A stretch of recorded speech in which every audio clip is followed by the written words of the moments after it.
그래서 사실은 처음에 본인하고 저하고 계획한 시간보다 훨씬 늘려서 40분 대화를 하게 된 거거든요. 그래서 그런 면에서 이제 같이 교감할 수 있었고 또 한국이라는 나라가 당신 아버지가 피로 지킨 나라인데 같이 지켜달라 이런 호소도 좀 해가면서 그날 대화를 할 수 있습니다. 준비한 멘트들. 네, 다 준비해야죠. 그리고 연구도 많이 해가지고 갔습니다. 근데 이제 트럼프 대통령이 숙청, 혁명, SNS 정상회담 3시간도 안 남은 시점에 올라왔는데 미리 몰랐죠? 몰랐습니다. 그죠? 다들 놀랐죠? 놀랐습니다. 당연히. 이재명 대통령은 그 SNS 뭐라고 첫 반응하시던가요? 놀라지 않으셨습니다. 되게 의외로 담담하셔서 저희는 오히려 저는 생각해 보면 복귀해 보면 대통령의 그 담담한 모습이 더 놀라웠습니다. 제가 가기 전에도 보고를 드렸을 테고 다녀와서도 보고를 드렸을 거 아닙니까? 왜냐하면 제가 갔다 온 다음에 대통령이 면담이 이루어지는 순간이기 그러니까 때문에. 비서실장 만나고 비서실장 만나는 거 결과를 보고하셨을 그렇습니다. 것이고. 그렇습니다. 그 내용 좀 더 여쭤볼게요. 근데 대통령이 이 숙청 혁명 SNS에 놀라지 않으셨어요? 네, 크게 놀라지 않으셨습니다. 뭔가 올 거라고 예상을 하셨나 한번 트럼프 특유의 어떤 협상 기술로 이해하셨나? 제가 생각할 때는 트럼프 특유의 협상 기술론으로 생각하셨을 가능성이 높습니다. 그리고 저희가 이번 한미 정상회담 전에 여러 가지 시뮬레이션을 하지 않겠습니까? 이럴 수도 있고 저럴 수도 있고 이럴 수 있는 것들에 대해서. 근데 대통령께서 이럴 거예요, 저럴 거예요라고 판단하신 게 거의 다 맞습니다. 네, 저는 굉장히 놀라운 통찰력을 갖고 있는 겁니다. 그러니까 이재명 대통령이 시뮬레이션 해놓은 여러 상황 중에 하나였구나. 그렇습니다. 극단적으로 북한 김정은 위원장과 첫 회담 전에 취소해버렸잖아요, 갑자기. 네, 그렇습니다. 원래 11시론이라고 12시 무슨 일이 있는데 11시에 무슨 일을 하는 걸 이 양반이 즐겨 하는데 그래서 그거 가지고 유리한 협상을 끌고 가고 그게 뭔지는 몰라도 그런 게 올 거라고 예상했기 때문에 안 놀라셨던 거예요. 이번에도 11시에 갑자기 기자회견 잡아왔어요. 저희 면담이 뒤로 약간 밀려가지고 저희가 또 한국 언론에서 그게 또 무슨 일 아닌가 뭐 이렇게 표현되기도 했었죠. 그리고 9시 반에 그런 SNS 트루스 소셜의 메시지가 올라오고. 근데 이제 전 그 실시간 봤는데 진짜 놀랐어요. 저는. 네. 아니, 뭔가 하긴 할 것 같았는데 그런 건 할 줄 몰랐거든요. 네, 그렇습니다. 숙청이라니. 저희도 많이 놀랬고요. 현장에서 당황했습니다. 대통령께서 오히려 담담하셨습니다. 네. 근데 왜 30분이나 정상회담 늦어진 거예요? 저는 그게 늦어져가지고 또 이게 사달이 났다 했는데 네. 왜 늦어진 거예요? 뭐 정확하게는 미국 대통령 백악관 측의 요청이었고요. 그래서 예, 그쪽에서는 기자회견을 다른 일로 기자회견을 했습니다. 그 일은 워싱턴 DC가 굉장히 범죄에 안전해졌다는 일로 기자회견을 했다는 이유인데요. 아닌 것 같아요. 사실은 그것도 뭐 협상의 여러 가지 과정으로도 볼 수 있다고 봅니다. 그러니까요. 속타라고 그런 것 같은데. 근데 이제 SNS 올라오고 네. 다들 놀라고 대통령은 안 놀라셨다고 하는데 스태프들은 다 놀라고 1시간 있다가 비서실장끼리 면담 잡혀 있었습니다. 네. 네. 그때 비서실장끼리 처음 만난 거죠. 그렇습니다. 그때 좀 전에 얘기했던 그 인사말 말고 네. 공개할 수 있는 대화 내용이 뭐가 있습니까? 일단 대다수 많은 부분 그러니까 처음에 인사말 그 정도 있었고요.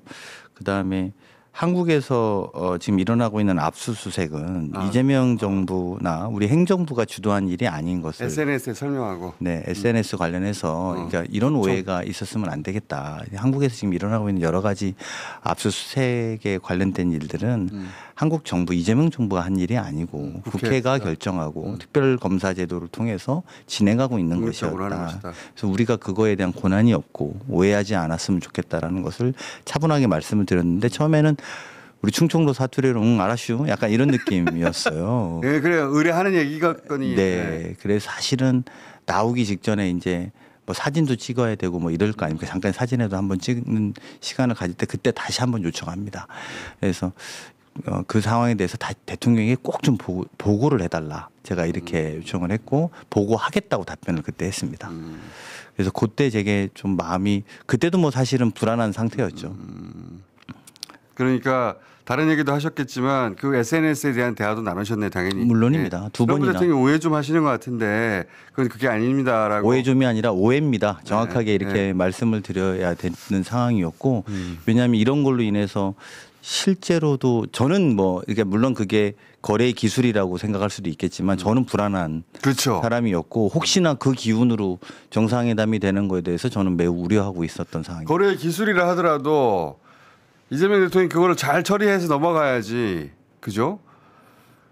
어쨌든 그런 정보를 전달했고 네. 그 비서실장이 알겠다고 잘 전달하겠다. 여기까지. 네, 잘 보고하겠다 이렇게 말씀드렸고 말씀해 주셨고 그리고 대통령 전 돌아와서 대통령한테 이 보고를 이렇게 잘 전달했다고. 네, 이렇게 전달했다. 방금 말씀드린 대로 그렇게 말씀드렸고 그게 아마 대통령께서 그 트럼프 만났을 때 메시지가 비슷하게 맞아요. 나왔던 압축돼 대목이- 있었지만 네. 간략하게 그런 내용이 네, 들어 있었고. 특별검사에 대해서 이야기하시는 메시지가 있었고 이번에 대통령이 사실은 많은 보고를 듣지 않습니까? 국가의 여러 기관으로부터 보고를 받고 비교적 비서실장은 배석을 거의 다 해서 내용들에 대해서는 다 아는데 이번에 대통령은 정말 놀라운 집중력과 흡수력 그리고 그것을 재조합하는 능력을 보여주신 이야기였습니다. 메시지가 써드려준 대로 되는 것이 아닌 게 그렇죠. 오늘 뭐 사실 김어준 공장장님도 여기 써준 건 있지만 이거대로 안 하시잖아요. 그렇게 하는 사람도 있긴 한데 트럼프는 더 안 그런 분이거든요. 이재명 대통령도 그런 분이 아니고 네. 근데 실시간으로 재조합되는 거 아니에요 머릿속에서. 그렇습니다. 다 조합했습니다. 그래서 그런 것들을 가지고 상대의 기분을 나쁘지 않게 하면서 리딩 주도성을 잃지 않게 대화를 다 하셨고요. 비공개 오찬에서도 우리 대통령께서 미국의 대통령의 제 느낌에는 약간 트랩들이 있었는데 그런 트랩들을 유연하게 다 제거하면서 대화를 즐겁게 이끌어 나가셨고 그래서 정말 발군의 능력을 보여주신 회담이었다. 옆에서도 감탄하셨구나. 예, 저는 뭐 아주 감탄했습니다. 그리고 저는 이제 각자 보고한 전체 내용을 알고 있는 매단되는 사람으로서 그렇죠. 저거를 다 취합해서 이렇게 상반된 조명하는 보고도 있었을 텐데. 그렇습니다. 그렇죠. 그 상반된 보고 중에 엑기스를 뽑아서 재조합하는 거잖아요. 그렇습니다. 그리고 그 상황에 맞게 상대를 설득한 유효한 툴로 본인이 체득하지 않으면 안 되는 그렇게 만들어서 했습니다.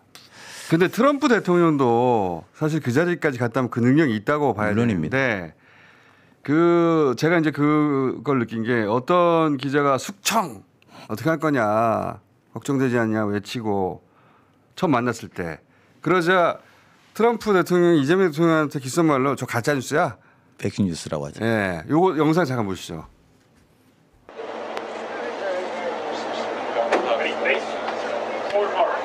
근데 갑자기 소리를 칩니다. 숙청. 그런 걸 가짜 뉴스라고 하죠. 가짜 뉴스라고 하죠. Have a good meeting. Have a great meeting. 그러니까 저걸 보면 자신이 숙청이라고 썼지만 그게 가짜 뉴스라는 건 트럼프도 이미 알죠. 아는데 그 마가 세력이나 복음주의도 자기 지지 기반이니까 그래서 SNS는 해놓고 동시에 한국도 놓쳐서는 안 되니까 맞습니다. 한국 대통령한테 살짝 기뚱한 거 아닙니까? 가짜 뉴스야. 근데 그 트럼프 대통령 입장을 이재명 대통령이 순식간에 간파하고 정상회담 중에 똑부러지게 설명하니까 트럼프가 바로 받아서 루머지. 응, 맞아. 루머야. 하고 툭 정리해버리고 그래서 지지 기반인 마가 복음주의도 챙기고 한국도 챙겨야 하는 트럼프 대통령 숙제를 이재명 대통령이 너무 잘 풀어주니까 고마웠던 거죠. 그때부터 분위기 급반전된 거 아닙니까? 맞습니다. 네. 그렇죠. 예, 예. 그 트럼프의 입장에 대해서도 대통령께서 잘 알고 있었고요. 또 마가에 대해서 여러 가지 내용들을 충분히 숙지하고 있는 상태였기 때문에 네. 그 대화의 전체 맥락은 제가 볼 때는 공장장님이 정확하게 보신 건데 충분히 배려받고 그렇죠. 그러니까 미국 대통령 입장에서는 한국 대통령이 자기가 이렇게 했지만 배려해주고 본인의 공간도 만드는 아주 뭐 되게 저 개인적으로는 외교사적인 장면이다 이렇게 봅니다. 트럼프 대통령도 어려운 숙제잖아요. 자기도 모든 정상들은 어려운 숙제를 안고 있죠. 그런데 그 숙제를 이재명 대통령이 너무 잘 풀어주니까 그러니까 스마트 가이 얘기 나오는 거 아닙니까? 맞습니다. 스마트 가이를 끝에 사실은 다 나가고 나서 마지막에 대통령하고 두세 명 이렇게 네. 계실 때도 또 대통령이 이렇게 저렇게 말씀하시니까 스마트 가이라고 이렇게 똑똑해 그거 맞아. 의도 약간 강하죠. 이런 반응을 계속 보였습니다. 그러니까 그 분위기가 궁금했어요. 우리가 화면 바깥에 나와가지고 그 본심이 나왔을 거 아니에요. 그때부터. 네.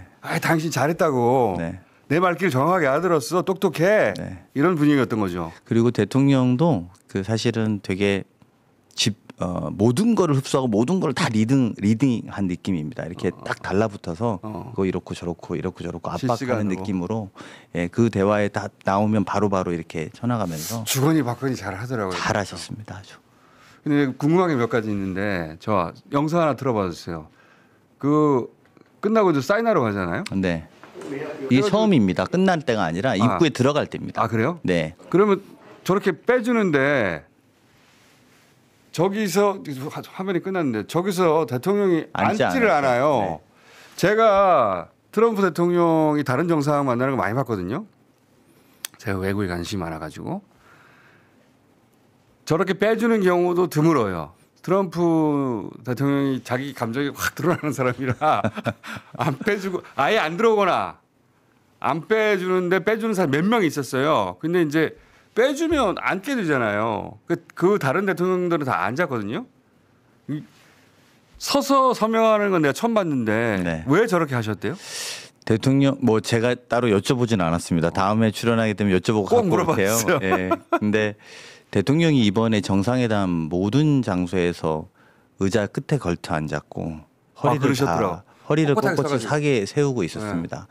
저는 대통령이 상대에 대한 내가 예의를 보이고 있다라는 것을 느끼게 해주시려고 했다고 좀 봅니다. 그래서 이게 좀 본인이 당연히 이게 누구나 불편한 자세 아니겠습니까? 의자 끝에 걸쳐 앉아서 허리를 세우고 앉아 있는 모습이 상대에 대한 예의를 지키고 있다라는 것을 가지고 보여주셨고 동시에 그만큼 본인이 이 일에 대해서 진심으로 긴장하고 최선을 다하려고 하는 것을 보여주셨다고 보고요. 저기에서 앉지 않은 장면도 저는 그런 연장선상에서 해석합니다. 저도 이건 한국적인 부분도 섞인 것 같다. 빼줬는데 내가 앉을 수는 없지 이런 느낌이었는데 꼭 물어봤어요. 네, 물어보겠습니다.